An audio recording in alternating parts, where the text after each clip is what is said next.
Welcome to Five or Flop, a podcast for the best and worst historical fiction has to offer.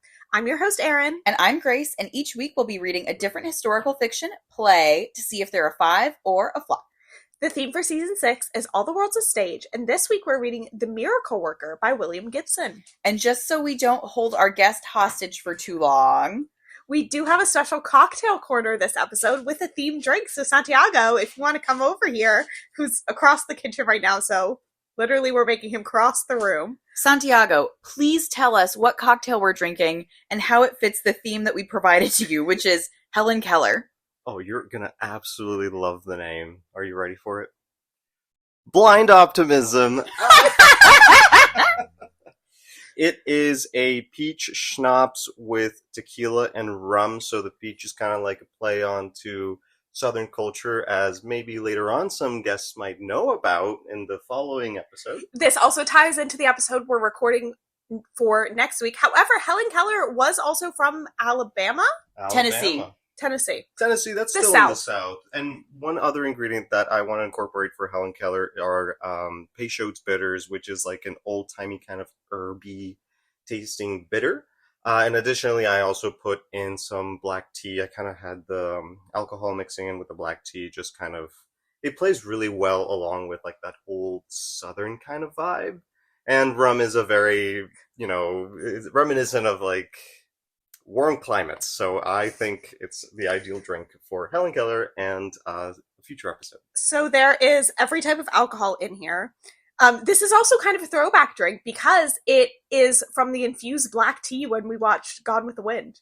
And Erin, you did the research for this episode. Is it historically true that Helen Keller likes peach schnapps? I didn't go that in depth, but for purposes of the pod, I think she'd approve of this drink. Thank you, Santiago. Thank you. Thank you so much. So over the course of the next 2 episodes, as we presumably have 1 to 2 of these drinks, you will hear it. Yes, there will be glass clinking. There will be maybe Santiago cleaning the shaker. Maybe Santiago using the shaker to make more drinks. There may be ambient noise. You've kind of given up on that because Flynn has decided this season to just go crazy with the shaking. It's true. So there's just ambient noise. However, she's sitting a polite, respectful distance away on the floor. So we'll see if that holds. All right. Erin, while we're drinking our delicious Blind Optimism, what's up with you? I'm very excited because we have some joint plans at the end of this week. We do. Which is we're continuing on our saga that we have kind of reinvigorated with our previous podcast hosts of Ashley, Hannah, and Jen. Yes. And that is Bad Movie Night, which is something that we used to do quite a lot when you all lived together, and also Kat and I kind of lived there. Yes. But last time, which I think we talked about, we watched famously Flowers in the Attic and Purple Hearts. Yes, we've kind of put a twist on it, which is Bad Movie Double Feature. Oh yeah, no, we're really ramping up. Well, I feel like because we used to watch more movies in a given week. Yeah, we have to combine them now while we're all in one place. And it's also, schedules are much harder. Like, we're already losing Jen for this week, which means she will have to be filled in on the sequel to Flowers in the Attic, Petals on the Wind, starring no longer Sally Draper. They've aged her up to now be the woman from The Christmas Prince. Sorry that we don't know your name, but you're still very iconic. I'm going to say Amber Glenn, but I think that was her name in The Christmas Prince. And also, Amber Glenn is the figure skater. So it's not Amber Glenn. Her name was Amber in The Christmas Prince. It's Amber something. Yeah, God knows, what a movie to not matter what your last name is, It could be Amber Glenn. Exactly. Anyways, we're an Amber Glenn fan podcast anyways. But the second movie is probably, although no one voted against it when I suggested it, the Camila Cabello Cinderella. Wait, and I just realized something. We've established a theme with our double features, which is the first movie is from the Flowers on the Wind saga. And then the second movie features the actor Nicholas Galitzine because he's in the Camila Cabello Cinderella. Oh my God. And also he was in Purple Hearts. Okay, so here we go. We have a trend. And I keep wanting to call it the Camila Cabello Bad Cinderella because it is a Bad Cinderella adaptation, but it is not an adaptation of Bad Cinderella. I wish. God, if only. Alas. Rose and I were just talking about that, and she's like, man, I really feel like I missed the mark not going to see Bad Cinderella when I had the chance. I'm like, and she did. You did. Yeah. Oh my gosh. And Kat's the Jellicle Ball is closing. I heard that. At least she got to go to that. Thank God. I can't believe that's closing already. I know. So many people, I've seen so many, TikTok crazy think pieces about it. Because people are like, okay, this seems like a sign that things are not good on Broadway, you know? There's so much closing. This is already a famous property. It was very acclaimed. It speaks to a group of people that are very theater going, like all of that. The Tonys just happened. Like, if this show can't stay open... I think it is, and I think it's probably a really big recession indicator, because it's like people don't have, like, Santiago and I wanted to go to New York this year, probably aren't going to go, even though, oh my gosh, I'm not even talking about the trip to New York I just went on last weekend. But anyways, we're probably not going to go because it's really, really expensive right now. And shows are really, really expensive right now, and I just don't know if that's people's priority, unfortunately. Yeah, it's no bueno. No. Anyways, what did you do when I was in New York not talking about being in New York? I was the opposite of in New York. I was at the beach. I was in Manio, North Carolina with my book club girls. So Jen Traver, Kate Weiss, and Kelly. All of podcast fame. Kate Weiss of podcast suggestion fame. Exactly. Equally as valuable. Equally valuable. So we had a lovely little beach weekend catching up in person, you know. In person for the second time this summer. Yes. Although I said... To me, it is spiritually the first time. Yeah. Because the first time was at Jen's wedding, which is just like... You are not she's her not priority there to hang out with me. That's not her priority. She has other things going on. Exactly. No, but we like to have an activity. Mm-hmm. So last year, there were some puzzles involved. Okay. This year, we did book bedazzling. Tell me more. I brought a book. You bring a book. The key is to have a book that is somewhat color blocked or has big letters on the cover. That makes sense. And then you glue rhinestones to the cover. So what were the books? I did Dracula. Oh. If you at home want to look up the cover of Penguin Classics Dracula, it's very like simplistic in design. So I thought that's a good one to do, and also that's a significant book to me because it is a trivia related book we've read in for Click Clack Moo. Mm-hmm. Kate, that was kind of like Click Clack Moo is the book of Click Clack Moo, but obviously Dracula was like the adult book. Exactly. Like, you know, one day we'll have our children read Click Clack Moo when they're little, and then they can grow up and read Dracula. Exactly. Kate did Frankenstein. That is one of my favorite classics. Yes, and Jen probably won, because hers was the best. But she's a quilter, so she's got that design eye. Exactly. And she did, speaking of the quilting, pod author Sandra Dallas, the Persian Pickle Club. Oh my gosh. Okay, well, we posted a picture of her quilt, so Jen Traver, if you would send us a picture of your bedazzled book cover. I have a picture of the 3. We'll put that on Instagram for this week. Perfect. Please remember to text me that.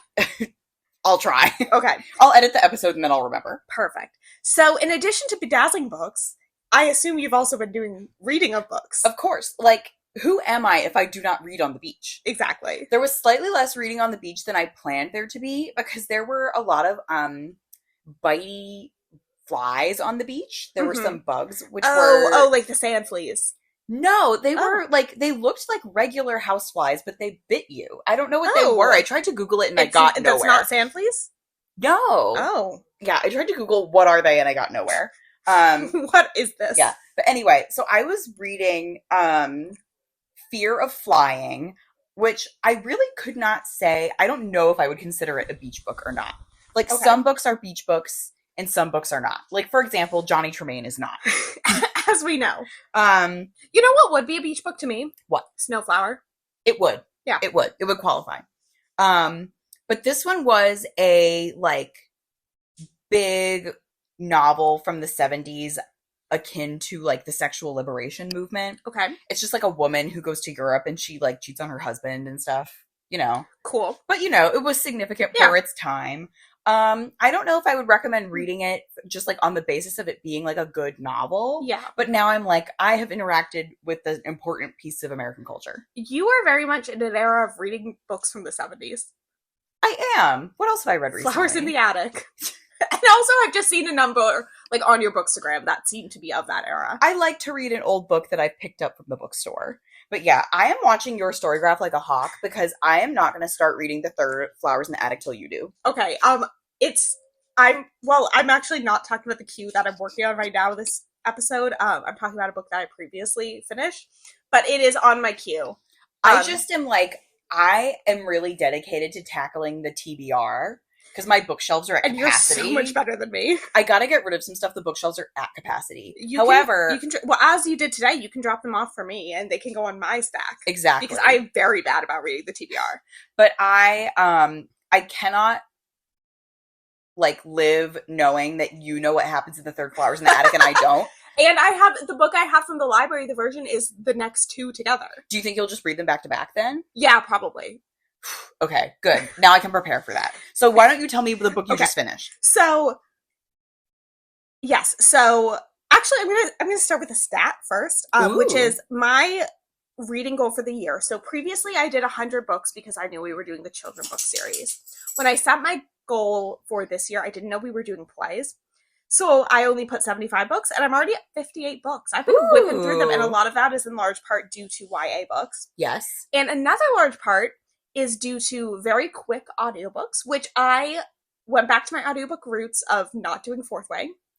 Congratulations. And I listened to Macy from Secret Lives of Mormon Wives. Yes. Who is my favorite Mormon wife. She came out with a book, I believe it's called Told You So. I do think, regardless of whether or not she is people's favorite Mormon wife, she is the most objectively normal acting one. She's got a head on her shoulders. Yeah. Which cannot be said for all of them. No. But, so this book was about her backstory, which she shared a bit about on the show. She had been in an abusive relationship. And then once she got out of that, she was dating another guy who she wound up getting pregnant with her first child with. And he passed away in a car crash, I think a couple months into her pregnancy. And then so it was all about her story. And first things first, she needed a ghostwriter. It was not well written. But I love a book where the author narrates it when it's a memoir. So I did enjoy that. I enjoyed hearing it in her voice. I think that helped me enjoy it more. Mm-hmm. But her story I thought was really great. And I've seen a lot of criticisms of it being it's feminism 101, which okay, it is. But at the same time, she's a Mormon wife. This is someone who was raised in a very, very hostile religious environment for women. I'm her having these revelations is important. And it's important in the fact that it's going to reach audiences that you and I would not reach if we came out with a feminist memoir. You know? Absolutely. So I think it's important. I'm glad I read it. It was not the best book. I would say it's kind of in the same vein of Nia from Dance Mom's memoir. Mm-hmm. Nia's I thought was better written. But similar tone, celebrity type of memoir going through and rehashing their trauma. But Nia's was different because it was her show was when she was growing up. But I really enjoyed it, and I enjoyed her reading it. I think that helped me get through the parts of the writing is not amazing here. Okay, so maybe if you were thinking of reading it, you'd say go ahead. Yeah. But if you were not, then don't. If you were not, don't. But if you and if you follow along with Mormon Wives, I would read it. It was 8 hours, but I listened to it at 2 times speed, and it felt I feel like she was reading it very slowly because I was whipping through that thing on 2 times speed. But yeah, no, I'm glad I read it. Exactly what you said. I would recommend it if you were already thinking about it, or if you're familiar with these women. They definitely shoehorn some bits about the swinging scandal in there just for appeal. It really didn't tie in with the rest. For her to just be I wasn't participating in it. She should have ended the memoir before she got into the show bits, but I understand why that wasn't an option. All right. Switching lanes entirely. The Miracle Worker? Yeah, do you guys remember that is the point of this episode is that we read The Miracle Worker? Well, you can always tell when it's cocktail week when we don't stick to the point. How the piano lesson is our longest episode this season by far because we went to happy hour beforehand and then we came home and we had another drink at home. Exactly. Hang on. I'm going to turn down the AC. I'm very hot. Okay. Would you like me to move this pillow? Or are you good with the pillow? If you want it there, you can keep it. If you want to move it, you can move it. I don't care. Okay. I just don't want it to be in your space. It means nothing to me, but thank you. So we talked about some things on the pod that would be good or bad beach reads. For me, this was a train read when I was going to New York. And luckily, it was on the way there and not when I had the 5-hour delay on the way back. Very sophisticated train read. I had this to bring up when we were in discussion about the book, but I'll just say it now. I felt so intellectual reading a play on the train. See, I read Viet Gone on the train, so I was reading it and I was just oh no. I was spiraling on the train. Someone's gonna look over my shoulder and see that. Yeah, okay. Synopsis, please. Synopsis. 12-year-old Helen Keller lived in a prison of silence and darkness. Born deaf, blind, and mute, with no way to express herself or comprehend those around her, she flew into primal rages against anyone who tried to help her, fighting tooth and nail with a strength born of furious, unknowing desperation. Just a caveat there, she was not born deaf, blind, and mute. We'll go into that in historical accuracy, but that's also called out in the play. She was not born. So just whoever wrote the synopsis did not read the play like we did. Exactly. Then Annie Sullivan came. Half-blind herself, but possessing an almost fanatical determination, she would begin a frightening and incredibly moving struggle to tame the wild girl that no one could reach and bring Helen into the world at last. Okay, I have one thing to say. Yes. It is good that it specifically calls out in the synopsis that during the play, the part where the play is set, that Helen Keller was 12, because I did not realize she was that old. I did not know she was that old either. Actually, I didn't even think of it when I copy-pasted the synopsis. I thought she was I was operating under the assumption that she was 6. I was too. And she was doing a lot of stuff. So it makes sense that she was 12. Yeah, no, I agree. And not to get ahead of ourselves, but I think it makes the story, I mean, it's not even the story, it's just her life story, more compelling. Yes, agree. All right, William Gibson, a man I was not familiar with before this. But he kind of had a little bit of an interesting story. Not overly interesting. Okay. I see a lot of bullet points here. Yeah, I just kind of spaced it out a lot, though. He was from New York City. He was born in 1914. The website I was pulling from said he worked a lot of odd jobs, including, and this is what they listed, acting, playing piano, and organizing for the Young Communist League. Okay, I was going to say, I feel like acting and playing piano are not two different job categories, but organizing for the Young Communists is something else. So I agree with them there. Once he met his wife, Margaret Brenman, an eminent psychiatrist and social activist. He was able to write full-time, I assume living off his wife's income. I love that for him. And her work in mental institutions inspired his first novel, The Cobweb, which I don't know if you've heard of that. I have not. It's about the inner politics of a psychiatric hospital, and it was adapted into a film in 1955. So that kind of got his start. This is, I think with playwrights especially, we don't see a lot of them in healthy relationships, but it seems like their marriage lasted. Aww. I didn't look into it, but it's nice to hear that he was inspired by. We want to live on that belief. Let us have that, please. He had 2 Broadway hits, The Miracle Worker, this one, which was actually first written as a TV movie. It was a TV movie first? I don't know if it was produced as a TV movie, but that stunned me. That's crazy. And 2 for a Seesaw, which apparently is some kind of romantic something. I've not heard of that. Anne Bancroft starred in both. Oh. So she played Annie Sullivan. The Miracle Worker won Tonys for Best Direction of a Play, Best Leading Actress for Anne, and Best Stage Technician in 1960. And I like Stage Technician because I feel like that's one that doesn't get a shout out that much. Yeah. So, we should bring back Best Stage Technician. The movie also won 2 Oscars, Best Actress in a Leading Role, also Anne Bancroft. I love to see that transition from stage to screen. And Best Actress in a Supporting Role, Patty Duke, who played Helen. Ooh, I like Patty Duke. The Miracle Worker was definitely the biggest success of his career. He never really hit those heights again. However, Gibson was, quote, dissatisfied with Broadway and Hollywood's creative processes. He was offended by how producers sacrifice artistic integrity for financial profit.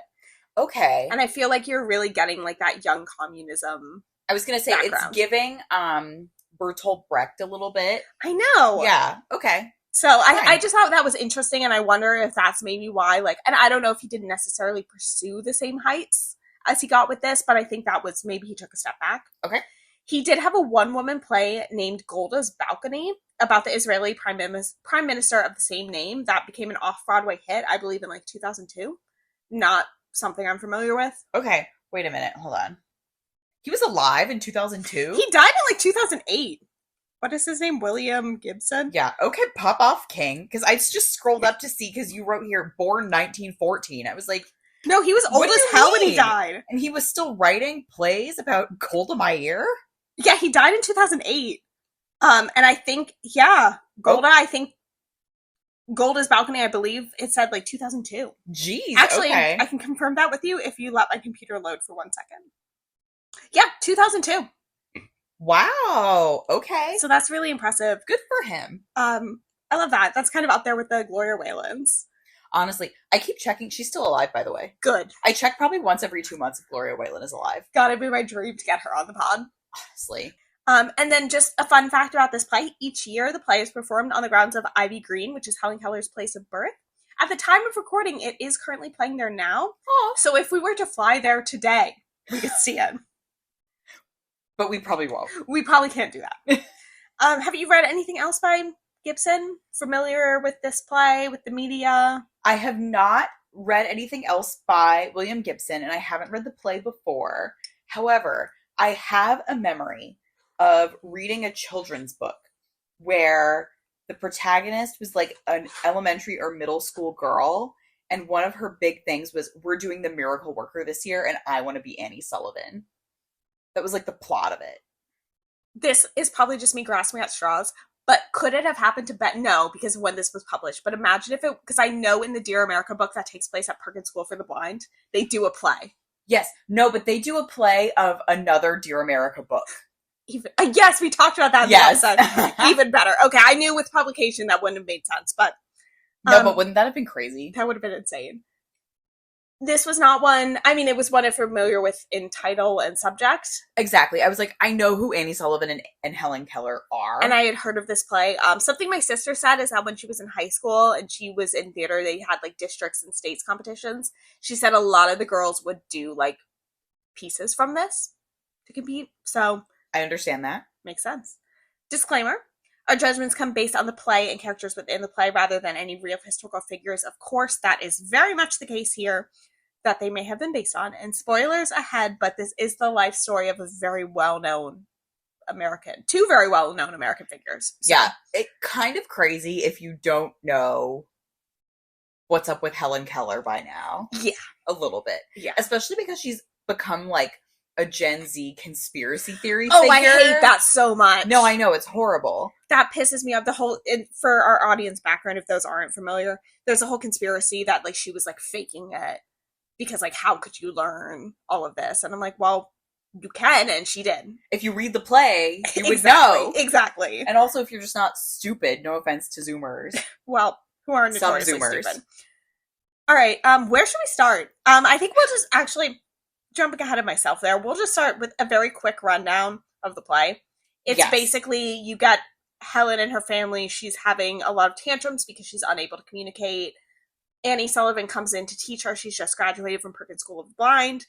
Annie comes in and is basically like, I need to isolate this child because you are coddling her, and I need to like teach her how to behave, and then she'll be able to learn. And it ends with like the miracle of the miracle worker teaching her not just the sign for how to spell water, but identifying what water is. Yes. So the miracle is that she understands that the word she's been taught is the thing that she's feeling. Yes. And that is like, you don't see any of the work that comes after that. That's the like denouement of the play, but you understand like, because obviously this also operates off the assumption that the audience knows who Helen Keller is, because they do.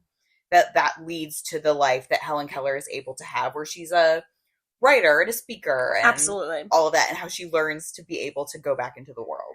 Yes. So because the plot itself doesn't take space over too much time, I don't think we need to spend a lot of time on going through the plot details specifically. No, I don't think so either. Okay, cool. I think we can talk about the writing and the characters. I think for me, the biggest thing of this play was just the individual characters. Okay. Because I would compare it to A Man for All Seasons when we said, like, there's themes to this play, but they're not overbearing or shoehorned in. They're just kind of present in the way that they were in Helen Keller's actual life and in Annie Sullivan's actual life. Like, this is obviously a dramatized version of what happened. Yep. But it, in essence, did happen. So you just are kind of reading and getting a feeling for not only Annie and Helen, but also her parents and her half-brother are really kind of the biggest other characters. Yes. There's a few other side characters, but those are the kind of the big five. And I feel like we're going to have, I think we overall have similar sentiments of how we're going to rate this play and how we feel about it. I think the characters are going to be our biggest discrepancy. Okay. Just seeing what you have written of, not sure if I find James annoying, but I do find him significant. Meanwhile, I did not care at all about the side character plots. Okay. You start and then I'll respond. We get a lot about James's, like, kind of daddy issues. Yeah, so James is Helen Keller's father's son by a previous marriage. Half-brother, yes. Yeah. And he's older. He's, like, an adult. Yeah. At least at 20s, something. I was going to say, he gave college age vibe. Yeah, like young 20s, something like that. And then, so you get a lot with him and his father. The father doesn't really know what to do with Helen. And then you have the mother who is very much the one coddling Helen. Yes. So they both are clearly, like, loving parents to Helen. They love Helen. Like, I feel like many parents of this era probably would have just institutionalized her. Yes. So the dad is kind of the opinion that there's nothing we can do for her. There's no point. Mm-hmm. We've been dealt this hand and it is what it is. And the mom is, like, more willing to, like, at the beginning of the play, reach out to some guy who's clearly, like, a grifter who can faith heal. And so she'll do anything, but her focus is scattered. And it's not working out to Helen's benefit. Yes. But they're both trying. They just don't have the resources to succeed until Annie Sullivan comes. Yes. And there's a lot... I just feel like there's so much about the father and James's relationship that I just, like, don't really care about. Yeah. Not to sound, like, rude, but, like, I just don't really care. And I think similar with Annie, like, I love Annie as a character, and I think her relationship with both Helen and the mother is really strong and really important in how they interact. But even with Annie, you get some of her, like, nightmare flashbacks about her brother. Yes. And her brother who died when they were children, when they were in an almshouse, and I'll get into that in a bit in the historical accuracy. I know that you researched it well because you called it the almshouse. I did instead of just, like, the orphanage, which is probably what I would have said. I did call it an almshouse. And I just, like, didn't care about that. I feel like it added context for how she was mostly blind because she had trachoma. But other than that, like, it felt like filler to me. Okay. I agree with you 50%. Okay. I actually liked the James and Dad subplot because I felt like, first of all, it made James a nuanced character. Because I did right here, I was like, at the beginning of the play, I wrote down, like, James is so annoying, I don't want him here. I don't think you're supposed to like him at the beginning. No. Well, I don't think you really have to like him, period, because he does stay kind of annoying. He does, but at the same time, I'll talk later. Yeah. Well, as the play goes on, you're like, I understand him. Yes. You know, like, I understand where he's coming from. And he, too, like, he doesn't necessarily have the same love for Helen that the parents do, because obviously she's kind of a terror in the house, and he disagrees with how they're parenting her. But he does love her. Like, it's his sister. He doesn't think, like, you should just send her off to the asylum or anything like that. But I feel like the threads in which the dad, whose name I don't remember. I think the mother's name was, like, Katie. Hers was Kate, which I will say because 2 weeks ago, when we read The Crucible, Arthur Miller's play, All My Sons, the female lead in that play is Kate Keller. Okay. And in this play, her name is also Kate Keller. Oh, okay. So for a second, I was like, what? But then I understood. I was like, it's two different plays. Got it. But I feel like that showed how the dad, he was trying and failing to be a parent both to James and Helen. Like, I felt like the subplot supported the main plot, if that makes any sense. And I think it's supposed to give you an idea at the end. Because, again, we said it, like, the end is the beginning for Helen. Like, it's not anything close to done. And I think you're supposed to feel like, okay, maybe that's a beginning for James and the dad to begin to reconcile. I hear what you're saying, and I think everything you're saying is correct. You can still not like it. I can still not like it, and I think all of the side characters were important for what I almost interrupted you about earlier, but was so polite as to wait. But just to wrap up my last point, I just thought those kind of, like, it went a little bit too much into the threads for me that I just, like, and we didn't have enough context about, like, Mr. Keller's previous marriage. Yeah, I was really like, what's up with James's mom? Like, and we didn't get that much play into it. Same with Annie Sullivan. Like, we didn't really get that much about her brother for the part he was written into. Yes. And when I go back and I said I 50% agree with you, I did not need the subplot about Annie Sullivan's brother. Yeah. Not in the way it was written. I do think it's important context for us to know that Annie Sullivan had a little brother that died in the almshouse. Yeah. Like, they definitely should tell us that. And by they, I mean William Gibson, who's the only one who wrote the play. However, I feel like all of the flashbacks were there specifically because Annie Sullivan kind of had this narrative thread where she was like, I'm not here to love Helen. I'm just here to teach her. Like, whenever they were like, you're being so mean to her, and like, you're not like letting her eat dinner off your plate, or like blah, blah, blah. But I do think to a degree that was her showing love still, you know? Well, I agree. Of like, this is the only way that's gonna... But she was acting very outwardly, like, she was saying, like, I don't love Helen. And so it did characterize her. At the end of the play, as part of the miracle of the breakthrough, she was like, I do love Helen. Like, I love you, Helen. And I didn't need that because it felt unnecessary. I was like, it doesn't preclude you from teaching her if you love her. And also, if you don't bring it up, like, it's a child you met 2 weeks ago. Like, you don't have to love her. I'm not going to hold it against you. I also still feel like that love is evident because why else would she bother to do this? Exactly. Like, there are easier teaching jobs I'm sure she could have. So that thread where she was like, because my brother died, I cannot love again. I was like, I don't think that is sophisticated writing particularly. No, I didn't like that. And I felt like it was very clear of she was taking a stern heart approach, but she wouldn't bother if she didn't care. She was doing it because it was good for the child. Yeah. It's like, you know, when you have a toddler and they want a toy and you tell them no, you're not just doing it because you're evil. It's because it's good to not get everything you want. Exactly. It's good for you in the long run. Exactly why I won't be giving my kids iPads. Yes. But anyways. Where would Helen Keller be if she had an iPad? Nowhere. So, looping back around to what I was saying about the side characters. Okay. I do think they're very important thematically for an emotional mirror, so to say, against Helen. Okay. Because you see Helen's frustration on a very visual level of she's acting out, she wants to communicate, she's trying to put her hands in people's mouths to see what they're saying, which I'll talk about on historical accuracy as well. Mm-hmm. So you get that she's frustrated. But I think it mirrors in each of the, I would say, 3 main family members, but also Annie, to a degree. Yeah. Her inner layers of frustration, how those are coming out in the parents. So you see the parents responding, the father kind of thinking it's a lost cause, like, let her be how she is. The mother really coddling her, just trying to appease her. The brother James is like pretty frustrated by it. And I get it because it's, you know, Helen is acting out a lot and he's seeing his parents and he's like, why aren't you doing anything? And then Annie taking that really stern approach and Annie's still getting very frustrated with her. And I think that's just a really good kind of refraction of all that frustration to give it more layers and see how Helen's frustration is more penetrating and impacts those around her, because emotions are very like mirrored thing inherently. Mm-hmm. That's a very introspective take. Thank you. I don't know if William Gibson was thinking about that. Yeah. But that's how I was thinking about it when I was reading this intellectually on my train ride.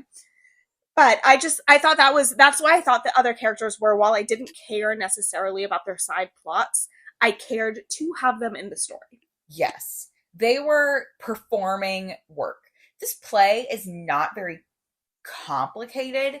Like, it doesn't have an overly sophisticated, no, that makes it seem like I'm saying something mean about the play. It doesn't have an overly like crafted structure or like large series of characters, like compared to something like St. Joan or Murder in the Cathedral, which is much more conceived to be like avant-garde. Avant-garde is the perfect way to put it, because this is the exact opposite. For this, I feel like this is the first play that we really have read this season where the characters felt like real people reacting to a situation. Yes. And by that, I don't mean, like, obviously a lot of the plays that we have read this season dealt with people that did truly exist, but these characters did not feel like allegory to me. Yes. Like, even I went back through the list to kind of back up. I was like, if I'm going to claim this, I got to back it up. And even in, I think the most true to life play that we read other than this, or at least one that we, like, with our life experience could relate to, I would probably say is The Piano Lesson. Yeah. But even then, like, those characters were carrying so much metaphor on their shoulders. And in this, you truly, I feel like you can see what unequal access and disability, like, does to a family and how a family will react to it for good and for ill. Yes. It felt very real to me, and I appreciated that sense. And it felt very, in what you just said with, you know, for good and for bad, I think that was very important thematically of just, it's a very gray area how you respond to not just disability, which of course is the main theme in this, but just any sort of difficulty as a family. Yes. Everyone's emotions and frustrations are going to play off of each other. And this felt like a very accurate representation of that. Yes. I wrote down here, I was like, I felt like reading it if I were to see a production of it. We talk a lot about what's the comparison for stuff that we can and can't see. Mm-hmm. And which I feel we have only been able to see. Which we've only seen one.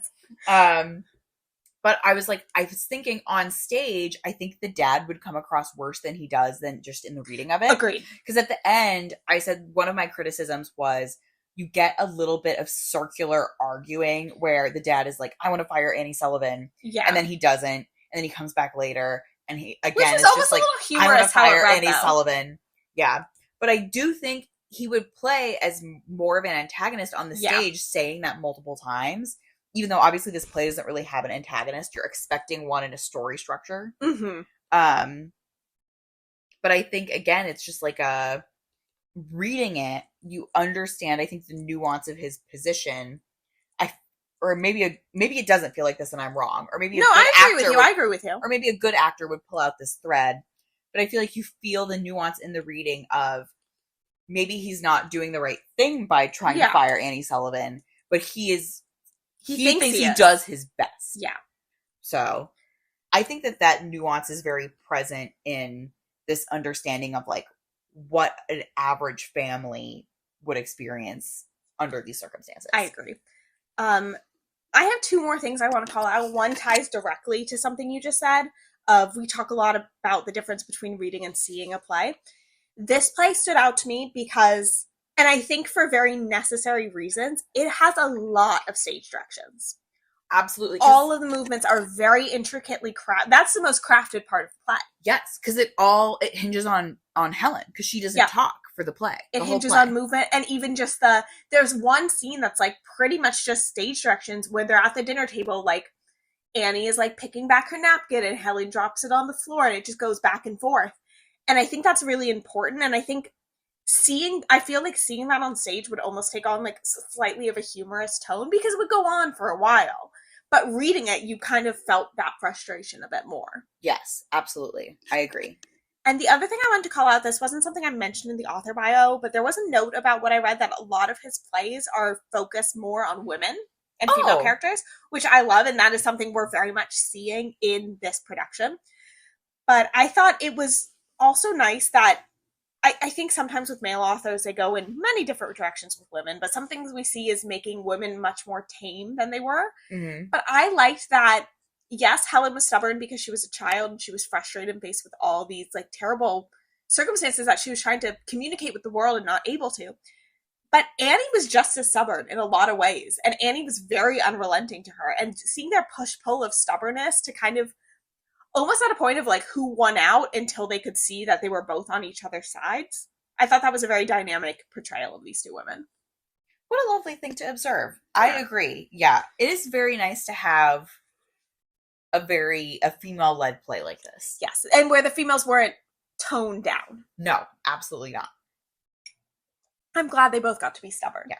The only thing that I have left to say, which is insignificant, is at one point when the dad is arguing with his wife that they should fire Annie Sullivan, he calls her that inexperienced, half-blind Yankee schoolgirl, which I just loved as a read. Another read I loved was at one point Annie just called Helen. She's like, this child is a tyrant. I'm like, okay, gag her. So it has some good... So there were like...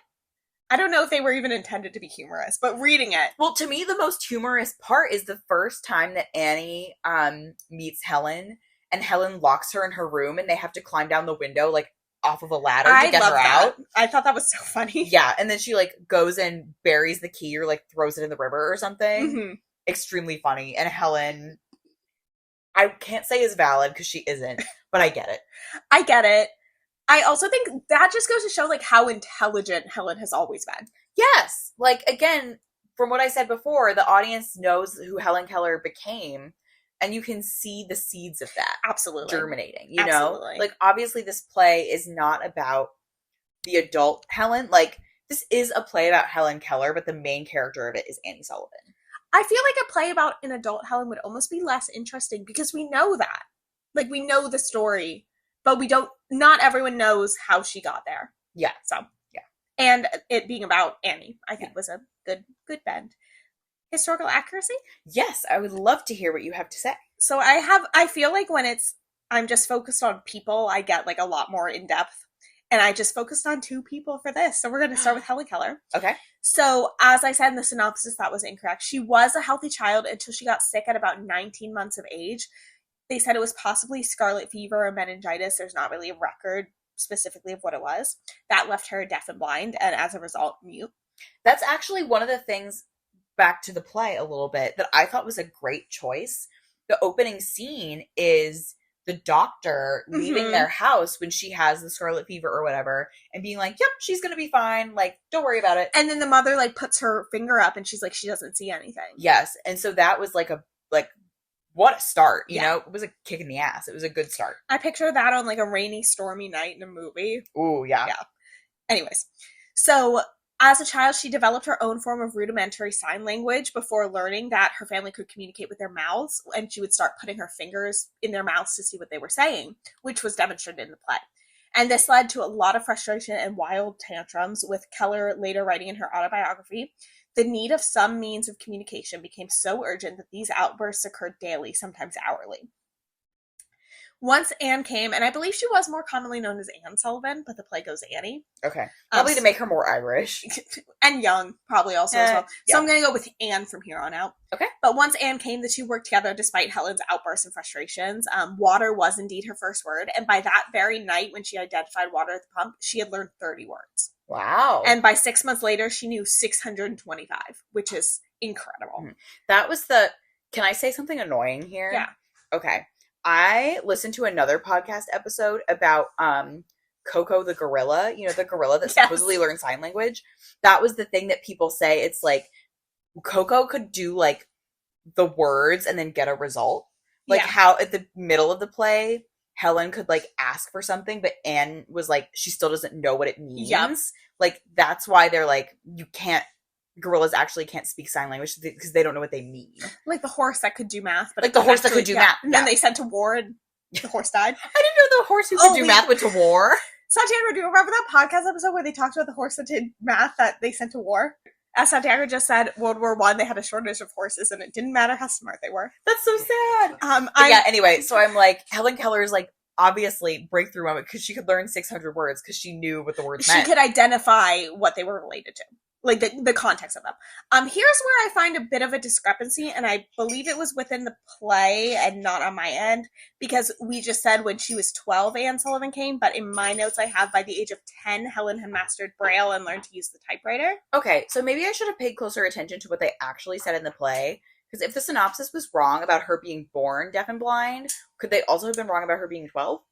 It could have been, so I'm not going to hold that against in historical accuracy. Because that could be on us. The play was clearly correct in saying that she was not born deaf and blind. Yes. So she was between like 6 and 12. She was young. She was a child. Okay. So I'm not going to dock historical accuracy. That could be on the synopsis that I pulled from Storygraph. Okay. Sorry, we didn't pay closer attention. I didn't know this would come up later. I forgot. Anyways, but by 16, she could speak well enough to prepare for college and go to preparatory store. Woohoo. In 1904, she was the first deafblind person to graduate cum laude from Radcliffe College, and she went on to help create the ACLU, advocated for the rights of women and those with disabilities. I didn't know she was a founder of the ACLU. Apparently. I pulled this from her HelenKellerBirthplace.org, which I have a comment about later on. And I have a quote that says, during her life, she performed on the vaudeville circuit, earned an Oscar, which I believe her and Anne Sullivan were in a movie about her story. Okay. But I didn't jot down the name, but it wasn't the Miracle Worker, like, TV movie. It was something else. Obviously. She was nominated for the Nobel Peace Prize, traveled to 25 countries, and met every president from Grover Cleveland to JFK, 12 to be exact. She passed... Imagine you get elected president, and then they're like, okay, when am I meeting Helen? Honestly, yeah. That would be my first... If I, as a white Irish Catholic back in like the 50s, were able to be elected president. John F. Kennedy was probably like, first day, where's Helen? She passed in 1968 and is interred at the National Cathedral here in D.C. alongside Anne Sullivan. Oh, I didn't know she was here. And I have another quote. Although Keller and Sullivan's names are listed on the plaque, Polly Thompson, Keller's companion later in life, is also interred with the other two women's ashes. So I don't want to neglect to include Polly in this remembrance. Her name should be on the plaque. I know. It's just that people wouldn't recognize it. But I don't think that's fair. But... I don't think that's fair. Okay. Shout out to Helen Keller birthplace.org for giving me this info. But also, if you're listening, please fix your website. Because every time I would go through the text, the pictures would start scrolling over the text, and I had to manually push them back every single time. That is so funny. So how did they even do that? I don't know. It wouldn't stop. I hated it. But it did give me really good information, and I would assume that they would be the ones that were the reliable source as opposed to the Storygraph synopsis. Yes, I would agree with Helen Keller birthplace. But because I feel like in the play she was younger because we both said, I thought she was younger than 12. Yeah. So I can't dock historical accuracy there. Fine. Anne Sullivan. Her family migrated to the U.S. during the Great Hunger in Ireland, and they lived in extreme poverty. I was reading some article, and it was like in like Charles Dickens poverty situations. Yeah. Okay. She went nearly blind after contracting trachoma, which is a bacterial infection in the eye. So she was not fully blind, but she was nearly blind. When she was 8, her mother died of tuberculosis, and 2 years later, her father gave up his children because he couldn't raise them on his own. And I don't know for certain if it was just her and her brother or if there were more children, but her and her brother did stay together. Okay. Jimmy died within 3 months of their arrival to the Tewksbury Almshouse in Massachusetts. I believe also of tuberculosis. I am not an advocate for this, but I feel like if your options are give up your children or just get married again real quick and have some lady take care of your children, just get married again real quick. And I think that's why that was so common. Oh, that's so sad. So when inspectors came to visit, because they got a lot of reports, the almshouse was like a very, very poorly run almshouse, as unfortunately many of them were. Anne followed the inspectors around and told them she wanted to go to school. She literally jumped in front of them and said, she's like, I want to go to school. I want to go to school. Love her. You could tell she is an advocate. Love her. She was transferred to Perkins School for the Blind in 1880. She graduated as valedictorian in 1886, despite being very far behind academically. As you can imagine, she really had no formal education before that. In 1887, she went to the Keller House to teach Helen. Did I jot down what year Helen was born? No, I didn't, because we could have done some quick math there. Yeah. In 1887, she went to the Keller House to teach Helen. It took about a month until the water breakthrough, which I feel was consistent with the timeline in the book. Because in the play, she was there for a little bit, and then she asked for 2 weeks, and then she asked for a couple more. 1 more week. So that makes... Yeah, that tracks. Good job, William Gibson. She stayed Helen's companion for the rest of Anne's life until Anne died in 1936. Okay. We were right. Helen Keller was born in 1880. Okay. So depending on what she month was about the play, depending on what month the play took place, because her birthday was in June, she was either 6 or 7. Okay, so to rectify that synopsis, which was wrong in many places. We should file a ticket with Storygraph. Honestly. And I do believe Gibson was correct in the play, because I thought she was younger than 12. Me too. Okay. Just like the physicality and the way that they described, like, she threw a lot of tantrums, and the way that it was, like, hard but not impossible for them to contain her. Yeah, they could, pick her up. Yeah, I could not win a fight with a 12-year-old if the 12-year-old was just, really going for it, you know? It would be, it could be a pretty even fight. Yeah. You know? Yeah. I mean, I was this height when I was 11, so they could be tall. No, I stopped growing in elementary school. So she stayed Helen's companion until she passed away. She was interred at the National Cathedral before Helen. She was the first woman to be recognized for her achievements this way. When Helen died in 1968, her ashes were then interred with Anne's. Okay. And I am not sure when Polly passed. Okay. Sorry to Polly. But Mark Twain was the first person to call her a miracle worker. He was annoyed that people wanted to meet Helen, but ignored her teacher, who he said performed miracles. So Mark Twain, shout out. Thanks, Mark. And then in personal note, in 2016, she was inducted into the Irish American Hall of Fame in the education category. Okay, that's great. I feel like that's kind of offensively late, unless the Irish American Hall of Fame began in 2016. I don't know when it started, but I looked at the list and there are not many people, so I feel like it is recent. Okay. However, maybe they just think of someone every so often. However, Frank McCourt of Angela's Ashes that makes sense. Has also been honored in the Irish American Hall of Fame. He belongs there. Yeah, I don't know when it opened. There's not a very long list of people there, it seems. So, but yeah, that's what I got for historical accuracy. I would say the play, not the synopsis that we pulled. The play is 10 for 10 though. I hate to say, again, let me reference my other like list of plays that we've read. Okay, with the exception of 1776, I feel like this is the only one that ended, and I was like, that was kind of uplifting. It was like a hopeful ending. And I know it's like maybe weird to say that because the early years of Helen Keller's life were not ideal. But like she went on to live a very full, like this was a fuller life that I'm currently living. Like this was the breakthrough moment. Yeah, so I don't know. I've had my drink and I'm like, wow, wasn't Helen Keller so special? She was. Yeah. I want to see this play. I wish we could fly to Ivory Green right now. I know. Maybe Ivy Green, not Ivory Green. Maybe next year. Well, and I'm also thinking earlier when we had to shout out that like the Gen Z association with Helen Keller is that they have that conspiracy theory that she's not real. But the millennial association with Helen Keller is that song Don't Trust Me, where the Helen Keller is the dance move. Oh, that was always awful. But also inspirational. Yeah, you know. Helen Keller would be at the club if she could be. I don't know. I'd bring Anne Sullivan to the club. I would bring Anne Sullivan to the club. You know who should be at the club?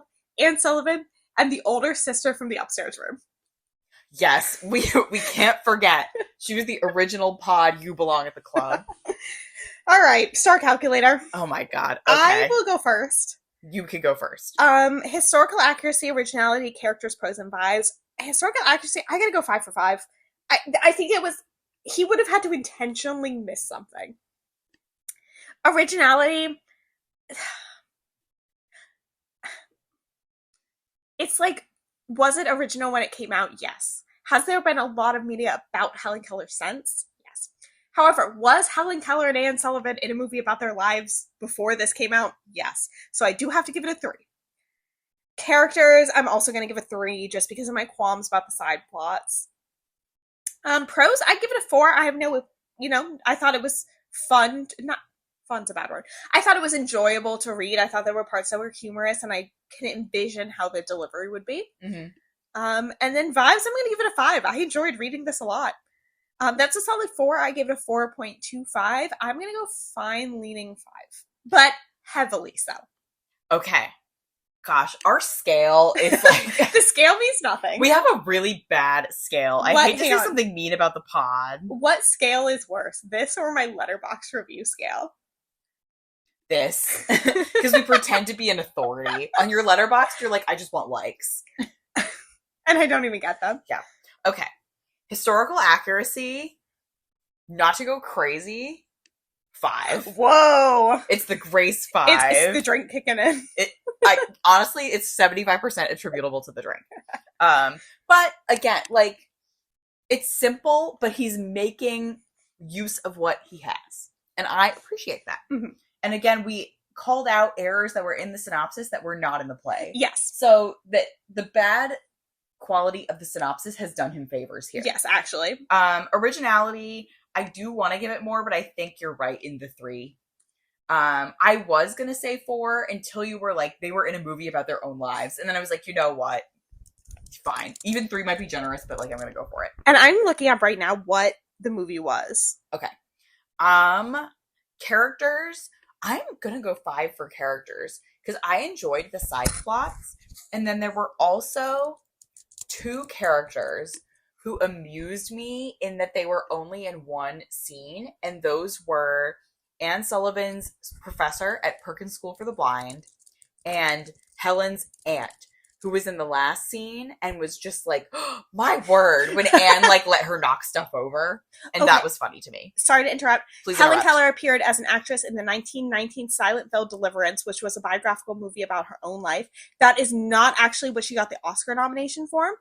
She never received a competitive Oscar nomination, but she was presented with an honorary Academy Award in 1955, given to her as an inspirational figure for a biographical documentary about her. Okay. I feel like they used to do that way more, give out an honorary Oscar. They hardly ever give out an honorary Oscar anymore. It's fine. It's fun with, like, everyone knows it's different than a competitive Oscar. Exactly. You know? It's like Taylor Swift's honorary PhD.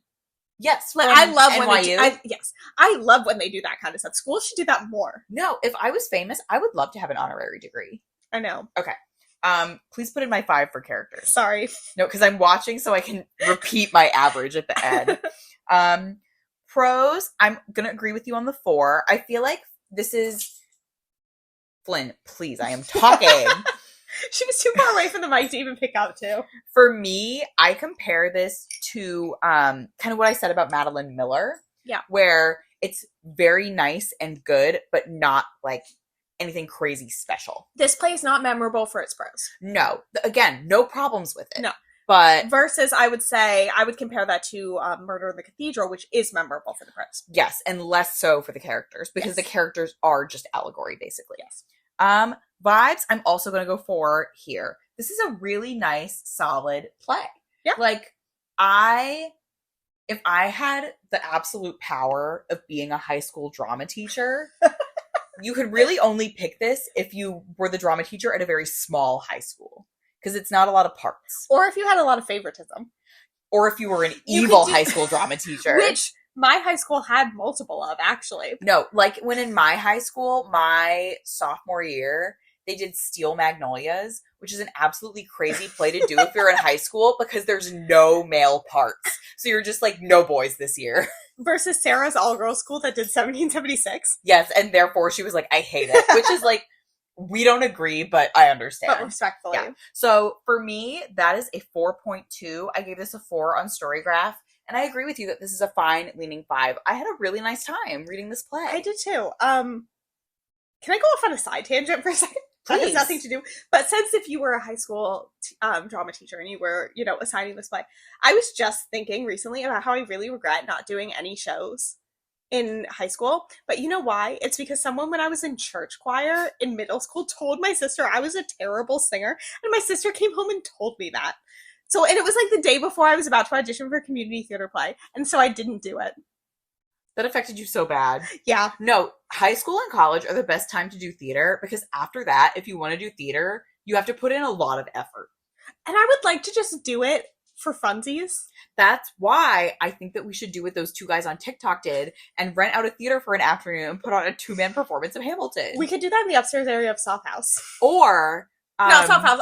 Where did Cat have her thing? Sun House? Sun House. The other one of the same name in DC?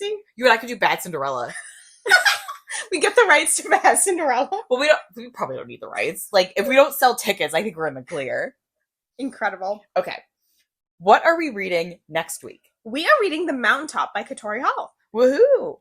And in the meantime, you should follow us on Instagram and Twitter at @FiberFlop_pod. We are getting closer and closer to the end of the season, so if you want to see what is coming after The Mountaintop, you should follow our Storygraph reading challenge. It will never expire. You can always join it, no matter what time you're listening to this. Which, genuinely, I thought we only had 3 books left. Apparently, we have 4 books left, including The Mountaintop. So, whoa. Crazy.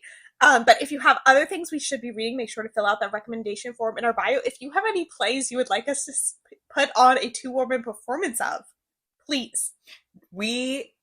Ironically, next week's would be both the best and worst pick for us to do. Because it is our only 2-person play, but we simply cannot afford The Mountaintop. And if you know what The Mountaintop is, you're nodding along. If you don't, you'll be confused until next week. And you'll just have to tune in then. But anyways, email us those play recommendations, fiberfloppodcast@gmail.com. And until next time, happy reading! Bye!